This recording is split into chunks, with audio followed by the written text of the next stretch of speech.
ओम श्री साई नारायण नमः। बाबा की कृपा से हम अध्याय 48 में आ गए हैं। यदि आप मेरे चैनल को पहली बार सुन रहे हैं तो प्लीज़ सब्सक्राइब करें और कमेंट करके बताएं कि आपको मेरा पारायण कैसा लगा। ओम साई राम। अध्याय 48 सद्गुरु के लक्षण। श्री सेवड़े और श्री सपटलेकर व श्रीमती सपटलेकर संतत दान। अध्याय प्रारंभ करने से पूर्व किसी ने हेमांड पंत से प्रश्न किया कि साईं बाबा गुरु थे या सद्गुरु। इसके उत्तर में हेमांड पंत ने सद्गुरु के लक्षणों का निम्न प्रकार वर्णन किया है। सद्गुरु के लक्षण।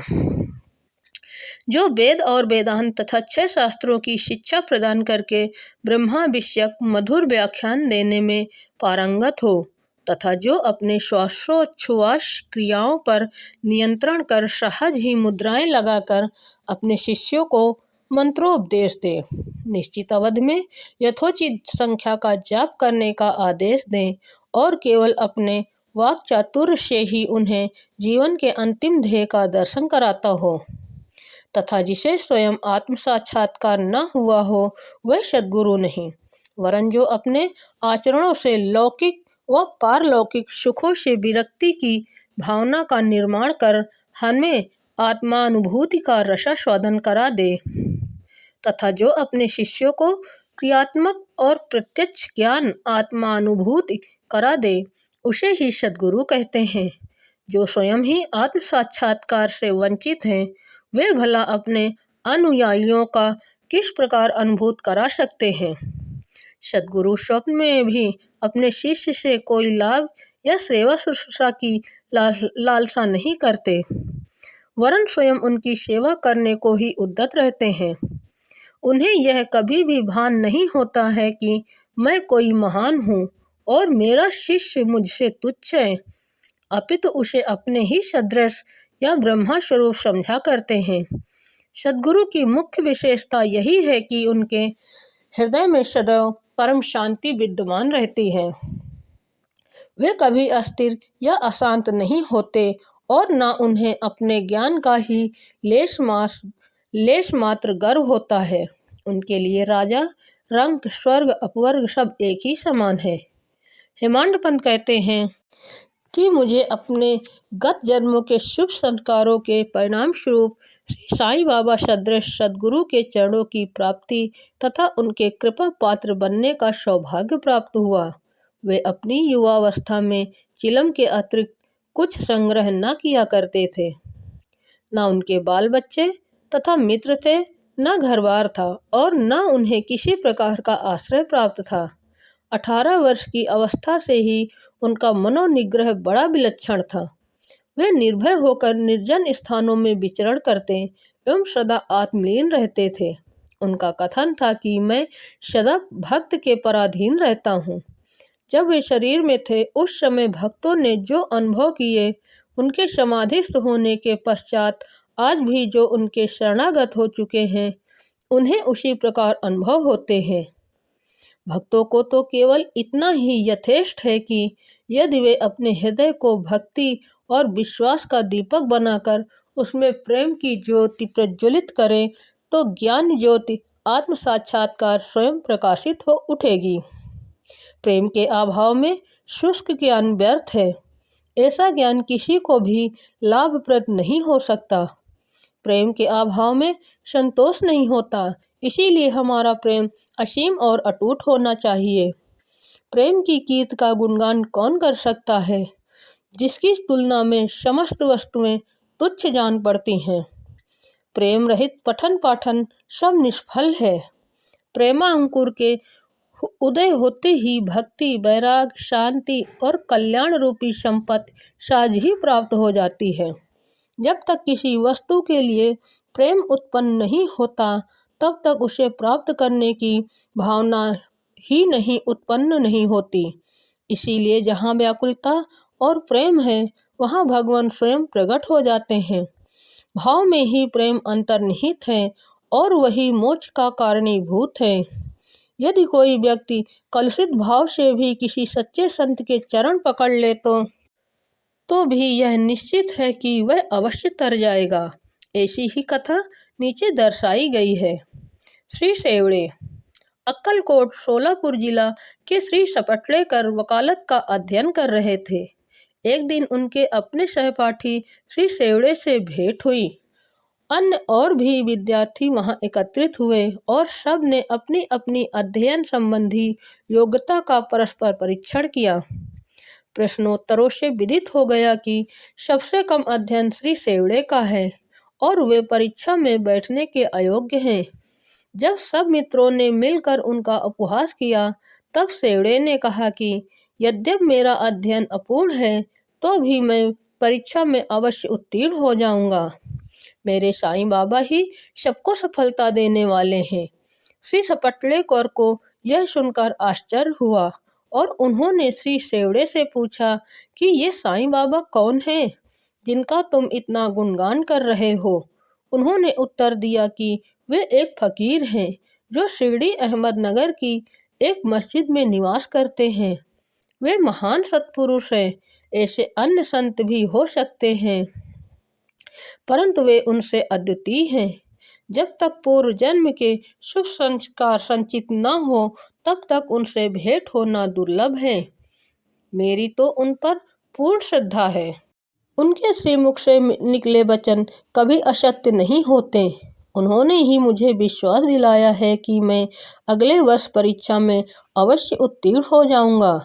मेरा भी अटल विश्वास है कि मैं उनकी कृपा से परीक्षा में अवश्य ही सफलता पाऊंगा।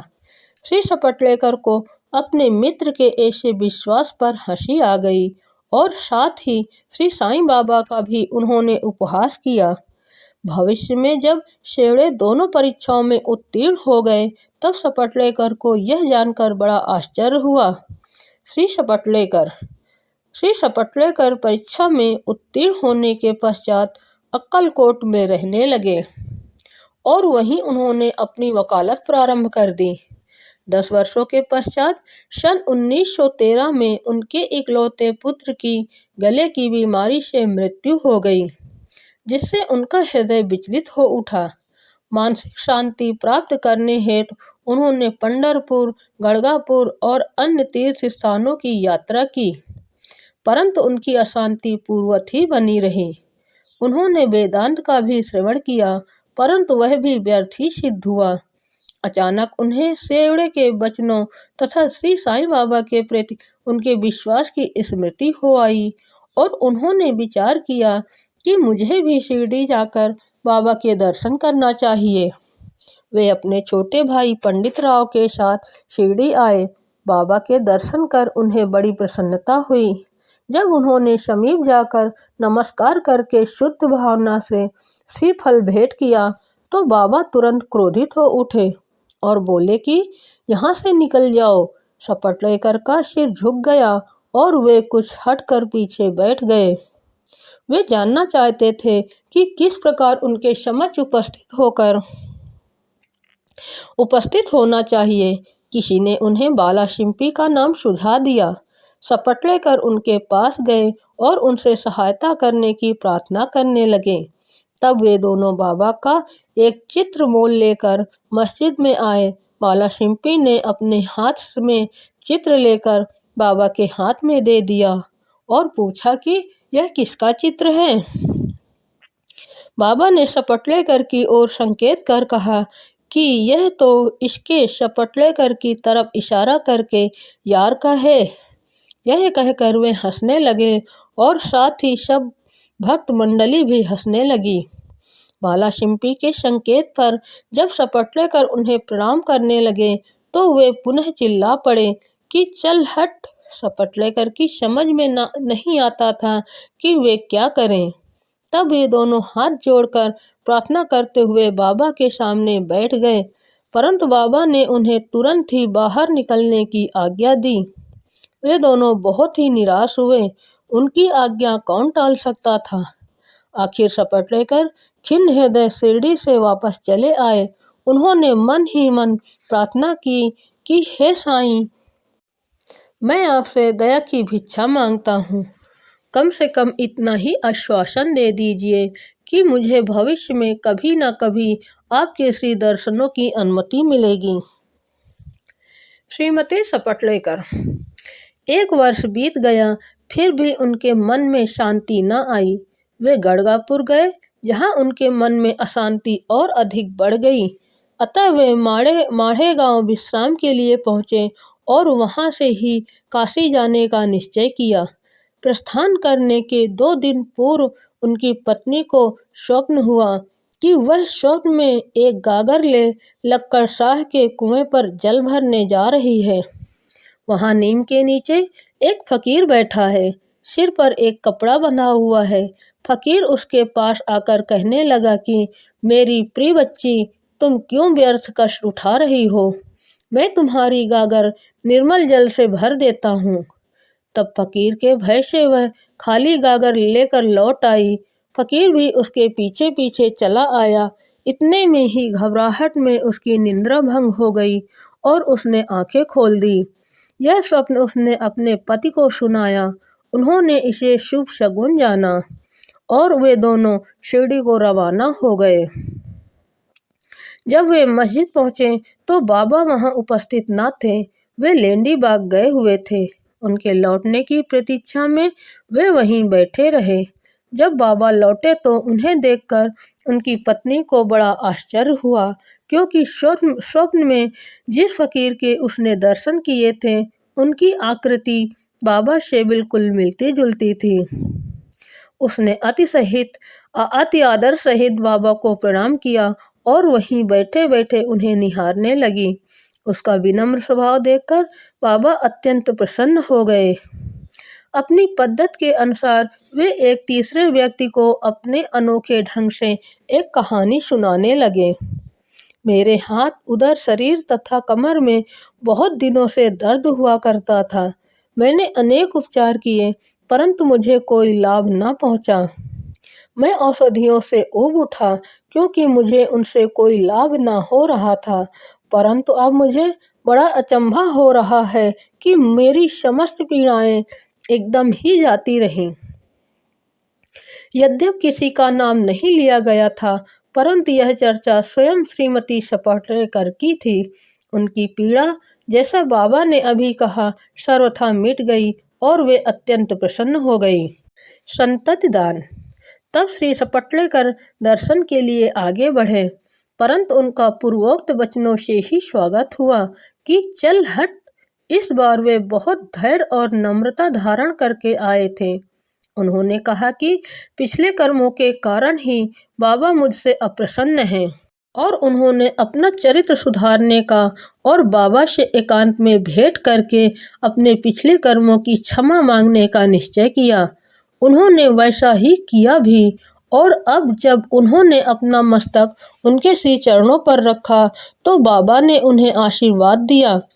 अभी सपटलेकर उनके चरण दबाते हुए बैठे ही थे कि इतने में एक गडेरिन आई और बाबा की कमर दबाने लगी। तब वे सदैव की भांति एक बनिए की कहानी सुनाने लगे। जब उन्होंने उसके जीवन के अनेक परिवर्तन तथा उसके इकलौते पुत्र की मृत्यु का हाल सुनाया तो सपटलेकर को अत्यंत आश्चर्य हुआ कि जो कथा वे सुना रहे हैं वह तो मेरी ही है। उन्हें बड़ा अचंभा हुआ कि उनको मेरे जीवन की प्रत्येक बात का पता कैसे चल गया। अब उन्हें विदित हो गया कि बाबा अंतर्यामी हैं और सबके हृदय का पूरा पूरा रहस्य जानते हैं। यह विचार उनके मन में आया ही था कि गडेरिन से वार्तालाप चालू रखते हुए बाबा सपटलेकर की ओर संकेत कर कहने लगे कि चल, यह भला आदमी मुझ पर दोषारोपण करता है कि मैंने ही इसके पुत्र को मार डाला है। क्या मैं लोगों के बच्चों के प्राण हरण करता हूँ? फिर ये महाशय मस्जिद में आकर अब क्यों चीख पुकार मचाते हैं? अब मैं एक काम करूँगा, अब मैं उसी बालक को फिर से इनकी पत्नी के गर्भ में ला दूंगा। ऐसा कहकर बाबा ने अपना वरद हस्त सपटलेकर के सिर पर रखा और उसे सांत्वना देते हुए कहा कि ये चरण अधिक पुरातन तथा पवित्र हैं। जब तुम चिंता से मुक्त होकर मुझ पर पूरा विश्वास करोगे, तभी तुम्हें अपने ध्येय की प्राप्ति हो जाएगी। सपटलेकर का हृदय गदगद हो उठा। तब अश्वधारा से उनके चरण धोकर वे अपने निवास स्थान पर लौट आए और फिर पूजन की तैयारी कर नैवेद्य आदि लेकर वे शपथनीक मस्जिद में आए। वे इसी प्रकार नित्य नैवेद्य चढ़ाते और बाबा से प्रसाद ग्रहण करते रहे। मस्जिद में अपार भीड़ होते हुए भी वे वहां जाकर उन्हें बार बार नमस्कार करते थे। एक दूसरे से सिर टकराते देखकर बाबा ने उनसे कहा कि प्रेम तथा श्रद्धा द्वारा किया हुआ एक नमस्कार ही मुझे पर्याप्त है। उसी रात्रि को उन्हें चावड़ी का उत्सव देखने का भी सौभाग्य प्राप्त हुआ और उन्हें बाबा ने पांडुरंग के रूप में दर्शन दिए। जब वे दूसरे दिन वहां से प्रस्थान करने लगे तो उन्होंने विचार किया कि पहले दक्षिणा में बाबा को 1 रुपया दूंगा। यदि उन्होंने और मांगे तो अस्वीकार करने के बजाय 1 रुपया और भेंट में चढ़ा दूंगा। फिर भी यात्रा के लिए शेष द्रव्य राशि पर्याप्त होगी। जब उन्होंने मस्जिद जाकर बाबा को 1 रुपया दक्षिणा दी तो बाबा ने भी उनकी इच्छा जानकर 1 रुपया उनसे मांगा। जब सपटलेकर ने उन्हें उसे सहर्ष दे दिया तो बाबा ने भी उन्हें आशीर्वाद देकर कहा कि यह श्रीफल ले जाओ और इसे अपनी पत्नी की गोद में रखकर निश्चिंत होकर घर जाओ। उन्होंने वैसा ही किया और 1 वर्ष के पश्चात ही उन्हें एक पुत्र प्राप्त हुआ। 8 मास का शिशु लेकर वह दंपत्ति फिर शिरडी को आए और बाबा के चरणों पर बालक को रखकर फिर इस प्रकार प्रार्थना करने लगे। हे श्री साईनाथ, आपके ऋण हम किस प्रकार चुका सकेंगे। आपके श्री चरणों में हमारा बारंबार प्रणाम है। हम दीनों पर आप सदैव कृपा करते रहिएगा, क्योंकि हमारे मन में सोते जागते हर समय ना जाने क्या क्या संकल्प विकल्प उठा करते हैं। आपके भजन में ही हमारा मन लीन हो जाए, ऐसा आशीर्वाद दीजिए। उस पुत्र का नाम मुरलीधर रखा गया। बाद में उसके 2 पुत्र भास्कर और दिनकर उत्पन्न हुए। इस प्रकार सपटलेकर दंपत्ति को अनुभव हो गया कि बाबा के वचन कभी असत्य और अपूर्ण नहीं होते। श्री सद्गुरु साईनाथार्पणमस्तु। शुभम भवतु। ओम श्री साई यशाकाय शिरडी निवासने नमः।